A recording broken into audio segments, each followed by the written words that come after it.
benvenuti oppure ben ritrovati sul mio canale. Per tutti gli appassionati di questa serie ritornano le avventure di GD, la giovane depressa protagonista di un racconto che ho scritto quando avevo circa 20 anni.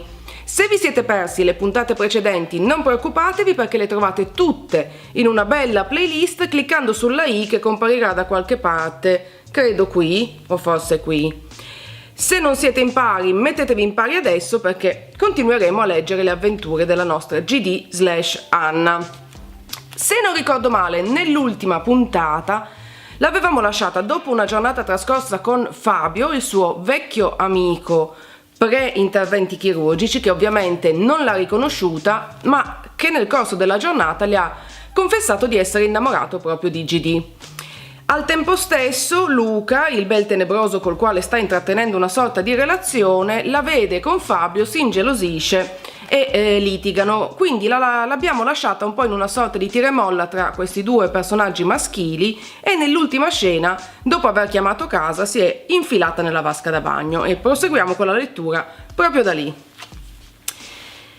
Rinfrancata dal calore che distende i suoi muscoli, decide di chiarire con Luca e di farsi viva con Fabio, certa di poter risolvere entrambe le situazioni. Mi piace questa certezza. In tenuta casalinga, con le guance ancora arrossate dal vapore del bagno, compone il numero di Fabio, concentrandosi efficacemente durante gli squilli di segnale libero. L'orologio da polso segna le 10:15. Al terzo squillo, una risposta. Pronto? La voce è tranquilla, senza entusiasmo, la stessa con cui Fabio aveva sempre risposto alle sue chiamate disperate. Fabio! Si impegna a conferire la massima esultanza al proprio tono.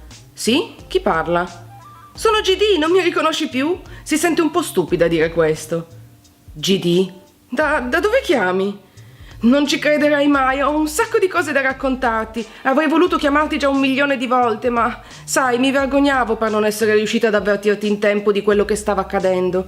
Cerca di essere il più credibile che può, anche se il suo tono in parte la tradisce.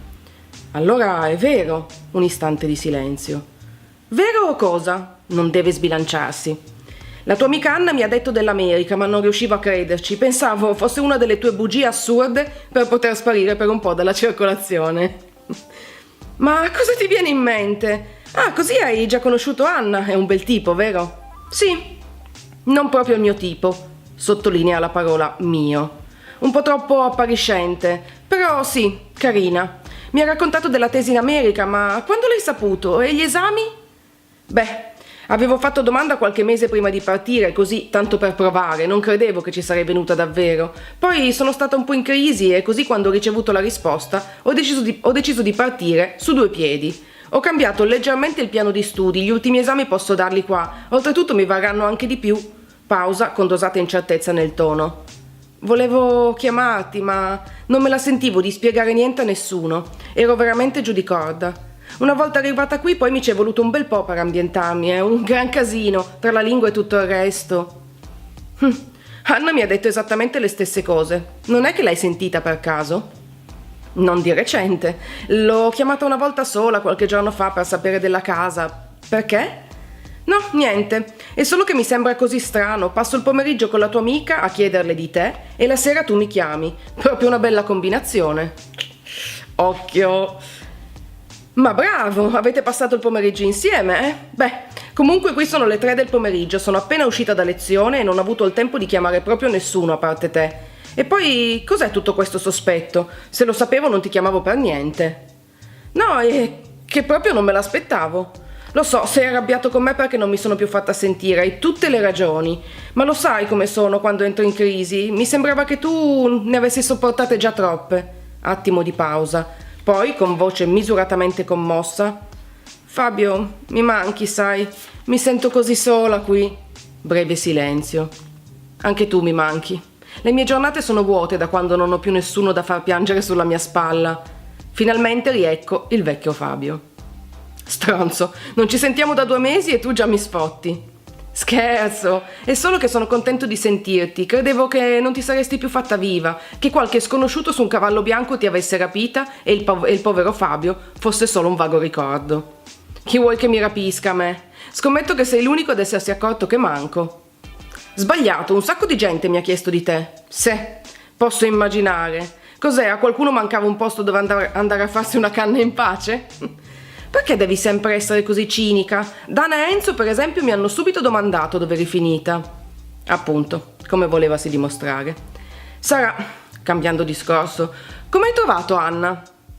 Simpatica, forse un po' strana, però in un certo senso mi ricorda te. Avete la stessa voce e anche lo stesso modo di gesticolare. Perché siamo cresciute insieme, per forza ci assomigliamo. Forse è un po' forzato. Sì, me l'ha detto. Un secondo di silenzio. C'è una cosa che devo dirti su di lei, non so se ti farà piacere. Esitazione. Cosa? Cos'è successo? Oddio, avrà capito qualcosa. Hai presente quel tipo, lo pseudo-intellettuale che trovavi tanto carino? Chi? Luca? Non ha saputo trattenersi. Sì, non sapevo conoscessi il suo nome. Solo per sentito dire. Che c'entra con Anna? Sospiro di sollievo ben celato. Per un secondo aveva creduto volesse dirle chissà cosa. Allora, dimmelo, no? Hai iniziato e finisci. Cosa vuoi che me ne freghi di quello? Sono dall'altra parte dell'oceano. Povero Fabio, nonostante tutto si preoccupava ancora per lei. Lui e Anna si vedono. Questa sera mentre ero al bar con lei lui è entrato e l'ha baciata. Mi spiace. Tutto qui? Beata lei, meglio un'amica che qualcun altro, almeno posso farmi raccontare com'è. Sono contento che tu la prenda così bene. Credevo ti saresti arrabbiata, gli hai sbavato dietro per mesi. Non esagerare, lo trovavo carino, ma insomma che palle, ecco cosa succede a confessarsi con gli amici. Ok, non ti scaldare. Tu ti preoccupi troppo, caro mio. Ora sono qui, mi diverto, sono contenta, quasi non mi riconosco più. Ora scusa, sai, ma devo proprio riappendere, ho un appuntamento in biblioteca tra mezz'ora. Appuntamento? Brava, ti stai già dando da fare? Ma dai, che palle Fabio, è solo un tipo che mi aiuta ad ambientarmi. Vabbè, se mi lasci il tuo numero mi faccio vivo ogni tanto. È impossibile, troppo affrettata, reimpostando la voce. Non ho il telefono, però mi faccio viva io, stai sicuro? Va bene, allora a presto, mi raccomando, mi aspetto di sentirti prima di 2 mesi. Contaci, ho sempre bisogno di un amico. Mi raccomando, salutami Anna.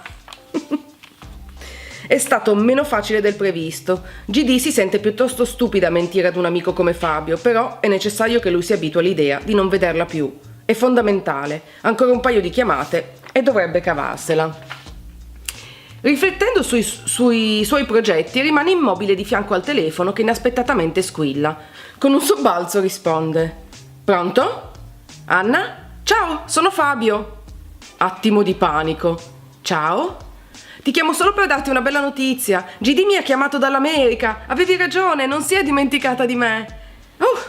Sono contenta. E come sta? Bene, credo, mi è sembrata un po' strana. Forse solo perché non la sentivo da tanto.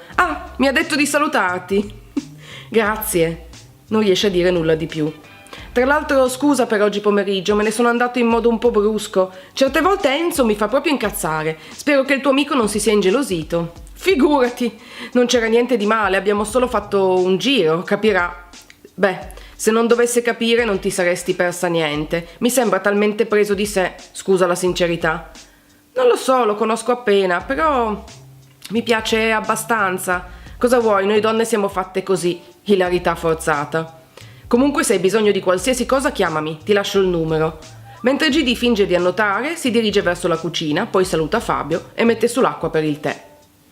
Passa la mattinata successiva in casa, togliendo di mezzo i vecchi libri, qualche CD, ripulendo un po' ovunque e nel pomeriggio fa spesa, dei vestiti e della biancheria nuova, un salto dal parrucchiere e uno in videoteca, la più specializzata che trova sulle pagine gialle. La videoteca, questo si sa, cioè si fa capire che è proprio vintage questo racconto. Verso le 6 è nel bar della piazzetta dove i soliti studenti si sbronzano di Campari Gin e discutono di futilità. Come sperava, Luca è seduto ad un tavolo con Giulio, il suo coinquilino. Ci siamo, quindi adesso si prende cura anche di Luca, vediamo cosa combina. Si avvicina sorridente. Giulio la nota per primo e imbarazzato ricambia il sorriso. Anche Luca si volta. L'espressione intrigante svanisce quando i suoi occhi incontrano quelli di GD. Senza esitare lei prende una sedia e si accomoda al tavolo. Disturbo? Il trucco velato rende luminoso il suo volto. Sotto un cardigan striminzito indossa una canottiera scollata da cui il seno prosperoso si affaccia. Giulio non riesce a scollarle gli occhi di dosso, nonostante l'evidente imbarazzo che dalla prima volta lo caratterizza. Cercavo proprio te, accompagna la frase appoggiando la mano dalle unghie perfettamente laccate sulla gamba di Luca che non pare reagire. GD non demorde. Ieri sono stata poco carina, ma non avevo voglia di discutere. Giulio fa per alzarsi. Vado a ordinare un'altra birra. Luca lo guarda senza interesse, poi ritorna su GD. Il tempo che Giulio sia arrivato al bancone incalza. Voglio farmi perdonare, sguardo ammiccante. Che ne dici di una cenetta a casa mia? Ho affittato Arancia Meccanica, sai, Kubrick, come la nostra prima sera. Lo sguardo torvo di lui inizia a distendersi. GD sorride e fa scorrere la sua mano verso la coscia. Hard. Ordiniamo una cena cinese, guardiamo il film e poi potresti fermarti a dormire da me. Riecco il sorriso beffardo. Oh, non saprei. Io e Giulio avevamo in mente di vedere il film che c'è al cinema d'essè. Il bastardo si fa desiderare.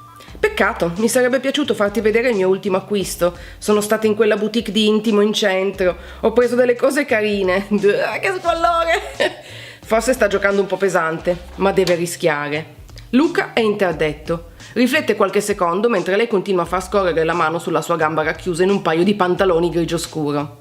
Beh, certo, Giulio ci resterà male, e sorride ironico. Io direi di fermarci qui perché questo video è già abbastanza lungo. Come avete visto, la nostra GD sta cercando un po' di tenere i piedi in due scarpe perché da una parte chiama Fabio e cerca un po' di spiegarsi per non ferirlo, ma dall'altra parte cerca di ricucire anche il rapporto con Luca, il bel tenebroso che si fa un po' desiderare ma poi di fronte all'intimo sexy cede. Cosa succederà nelle prossime puntate? Lo scopriremo solo vivendo. Come sempre io spero che questo video vi sia piaciuto. Se siete ancora interessati a saperne di più delle avventure della nostra GD, non dimenticate di cliccare mi piace in modo che io possa saperlo. Quali sono le vostre previsioni? GD riconquisterà Luca, riuscirà a instaurare un rapporto duraturo oppure cambierà idea e magari sceglierà Fabio, che tutto sommato è innamorato della vecchia lei, ma non sappiamo se si innamorerà anche della nuova Anna. Fatemelo sapere nei commenti qui sotto. Se non l'avete ancora fatto, iscrivetevi anche al mio canale per non perdere nessuno dei prossimi video. Vi ho detto tutto, direi che per oggi possiamo salutarci qui. Baci giganti e noi ci vediamo alla prossima. Ciao!